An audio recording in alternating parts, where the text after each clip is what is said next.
Ever catch yourself daydreaming, wondering, what if I just dip my toes into that thing, that Bitcoin everyone's buzzing about? Yeah, that's a thought many of us have had, I bet. It's not about striking it rich overnight, right? It's more about taking that first, maybe slightly hesitant step into a whole new world. Yeah. And today, we're going to explore what that step might look like. Specifically, what happens when you invest, say, $100 in Bitcoin.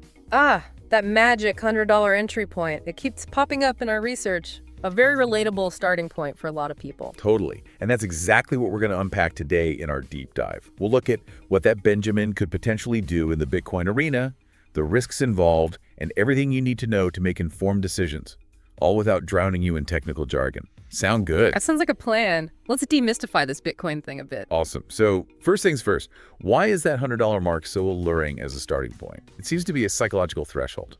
Well, our sources point out something pretty simple. For most folks, losing $100, while not ideal, isn't going to break the bank. It's a manageable risk. Right, you're not betting the farm on it. Exactly.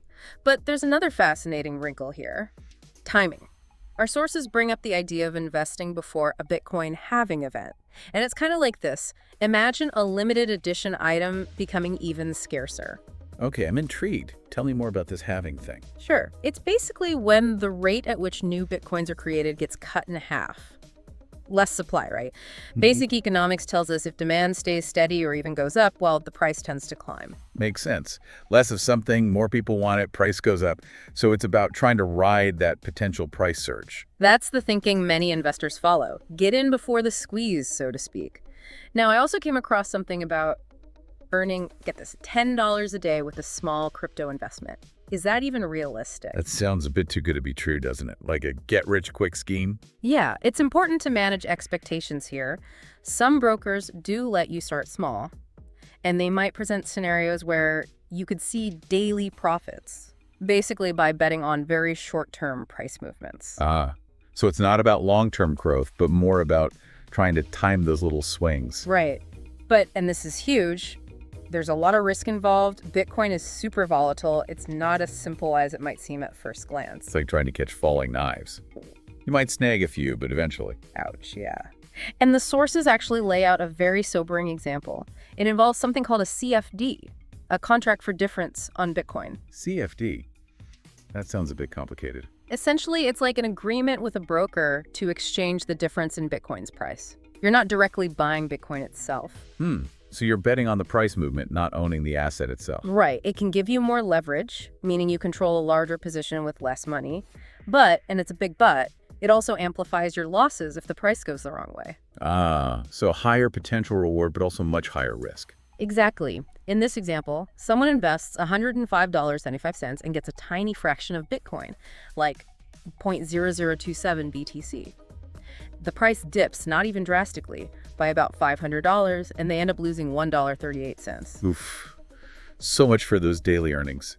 It highlights that small investments need massive swings to yield big returns, doesn't it? Yeah, it really drives that point home. The source even says explicitly, without a huge market shift, small investments won't make you rich overnight. Makes sense. So what's the more realistic approach here? The sources suggest shifting your mindset. Instead of chasing those elusive quick wins, focus on managing risk, limiting potential losses, aiming for consistent, even if modest, profits over time. It's like the tortoise and the hare. Slow and steady, right? Exactly. And of course, there's always the chance of capitalizing on those bigger market swings if you play it smart. Now, let's talk about something that probably intimidates a lot of people, the sheer cost of a whole Bitcoin.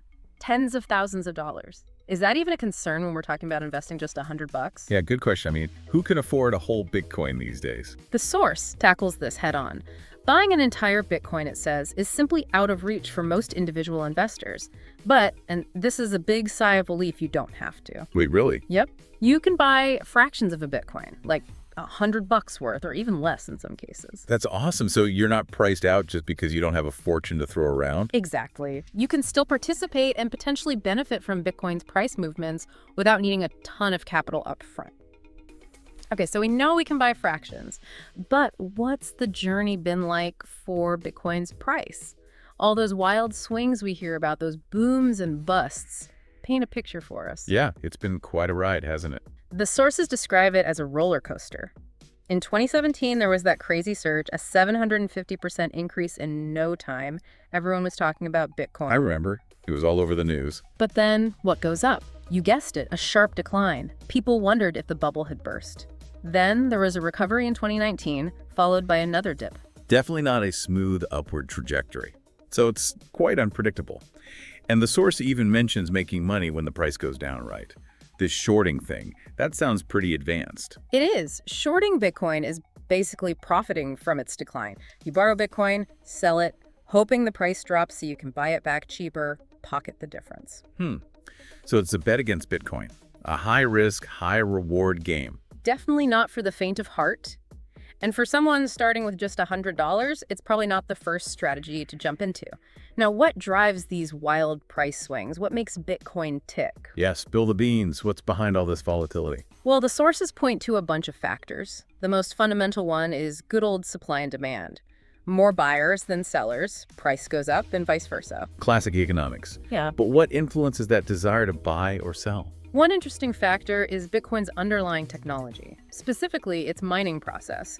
The source notes that compared to some newer cryptocurrencies like Ripple, Bitcoin's original technology is a bit dated. So even though it's the big name, its tech isn't necessarily cutting edge anymore. Right. It's considered slower and less efficient energy-wise. And for some investors, that perception of being behind could affect their long-term view of Bitcoin. Makes sense. Nobody wants to invest in something that's becoming obsolete. Exactly. And then there's the elephant in the room, news and events.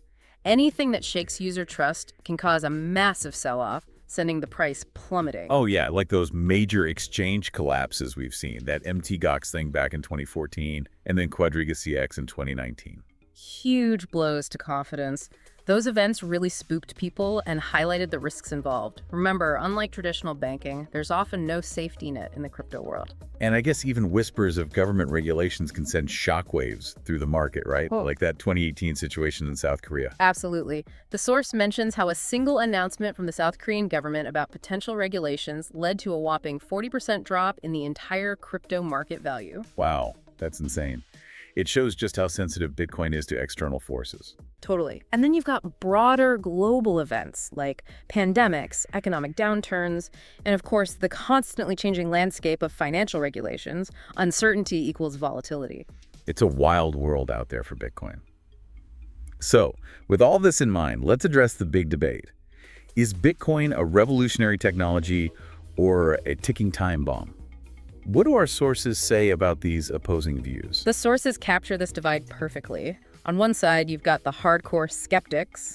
They call Bitcoin the biggest bubble in history, arguing it has no real value and is bound to crash. The naysayers, huh? What's their main beef with Bitcoin?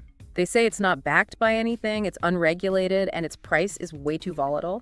They point to its limited use in everyday transactions as proof that it's not a real currency. So they see it as a speculative gamble, not a viable long-term investment. Exactly. But then you have the other camp, the true believers. They see Bitcoin as the future of money, a revolutionary tech that'll disrupt the financial system as we know it. The evangelists? What are their main arguments? Why are they so bullish on Bitcoin? Well, they point to the growing acceptance of cryptocurrencies by governments and institutions. For example, the U.S. is actively working on regulations, which some see as a sign of legitimacy. Right, bringing it into the fold. Then there's the integration of Bitcoin into major platforms like PayPal. Millions of people now have easy access to buy, sell, and hold Bitcoin. It's definitely becoming more mainstream, that's for sure. And they highlight the increasing number of merchants accepting Bitcoin. Over 500,000 globally, according to our sources. Plus, you can buy stuff on Microsoft's online stores, get gift cards for Amazon, Sephora, even Expedia. So it's actually being used in the real world, not just traded on exchanges. Right. They argue that this growing adoption and utility point to Bitcoin's long-term potential. Fascinating. So we've got two very different perspectives, both with valid points. Now for you, our listener, the million-dollar question, is investing in Bitcoin, even just $100, right for you? Here's where things get personal. The sources stress the importance of your financial goals, risk tolerance, and individual circumstances. They make an interesting comparison to digital gold, suggesting Bitcoin could be a store of value. Like a safe haven asset. But, and it's a big but, They immediately caution that Bitcoin's price is wildly volatile. There's no guarantee its popularity or perceived value will last. So it's not exactly like owning a gold bar. Right. And even within the crypto community, there's disagreement on whether Bitcoin is a good entry point. Some say yes, others say it's still too risky. So it's not a one-size-fits-all answer. Definitely not. Now, even with a small amount like $100, the sources say you can explore simple trading strategies, get a feel for the market. Like a test drive before committing more seriously. Exactly. They also highlight some potential benefits. High liquidity, meaning you can usually buy or sell Bitcoin quickly and easily without losing much value in the process. That's important for smaller investors who might need to access their funds quickly. Definitely. And they mention the current lack of taxation in some jurisdictions, although tax laws are changing rapidly, so this isn't a guaranteed long-term advantage. Yeah, always good to check with a tax professional. Now, how does Bitcoin stack up against traditional currencies, like the US dollar or the euro? The source points out a fundamental difference. Fiat currencies are generally considered lower risk, but they also tend to offer lower potential returns. So it's the classic risk-reward trade-off. Right. Bitcoin is a higher risk, higher potential reward game. It's for those who believe in its future as a global currency who are comfortable with volatility. Now, a question that pops up a lot. Is it too late to get into Bitcoin? Has the boat already sailed? Yeah, that's a common concern. The source addresses this directly. They point out that Bitcoin's price is still below its all-time high, suggesting there's room for growth. But, and this is key, they urge you to honestly assess your risk tolerance. Can you stomach big price drops? Don't invest money you can't afford to lose, right? Exactly. If you're risk averse, crypto might not be for you. But if you're willing to do your research, understand the volatility, and accept the potential for loss, then starting small with $100 could be a good learning experience. So let's say someone decides to take the plunge. What practical steps should they take, and what red flags should they watch out for? Yeah, give us the cheat sheet. The source outlines a simple three-step approach. First, study the market. Learn about Bitcoin, its history, and watch how the price moves. Get informed. Knowledge is power, especially in a volatile market like this. Second, choose your platform carefully. Practice with a demo account before risking real money, and make sure the platform is regulated by a reputable financial authority. Safety first. Don't just jump into the first flashy website you see. And third, don't get swept up in emotions. Don't become greedy when the price goes up, or panic and sell at a loss when it dips. Stay level-headed. Easier said than done, I'm sure. What about potential pitfalls? Any warning signs to watch out for? The source is very clear on this. Any financial activity, especially with speculative assets like Bitcoin, carries risks. You can gain, but you can also lose. No guarantees in the crypto world. Right. They also mention cryptocurrency exchanges as an alternative to brokers, but they caution that many exchanges are less regulated. Do your homework, choose carefully. And stay away from anything that promises guaranteed returns, right? Those are usually scams. Exactly. If it sounds too good to be true, it probably is. And finally, traditional banks are unlikely to be interested in a $100 investment. Their fees and minimums might make it impractical. So look to reputable online brokers or well-established exchanges, but always do your due diligence. Okay, we've covered a lot in our deep dives. Let's recap the key takeaways. To sum it up, investing $100 in Bitcoin lets you dip your toes into the crypto world without breaking the bank. You can buy fractions of Bitcoin, so you don't need a fortune to get started. Right, it's accessible. But remember, the price is volatile, influenced by various factors, and there's no consensus on whether it's a good investment. It all comes down to your individual risk tolerance and financial goals. So what's the most important thing for our listener to take away from all this? Do your research, understand the risks, and never invest more than you can afford to lose. That's the golden rule. And as we wrap up, here's a final thought for you to ponder. Given Bitcoin's roller coaster ride and the contrasting views on its future, what role do you see assets like this playing in the future of finance? It's a question worth exploring as you continue your journey in this fascinating and ever-evolving space. Thanks for joining us on this deep dive. It's been a pleasure. And we'll catch you next time for another deep dive into the world of finance.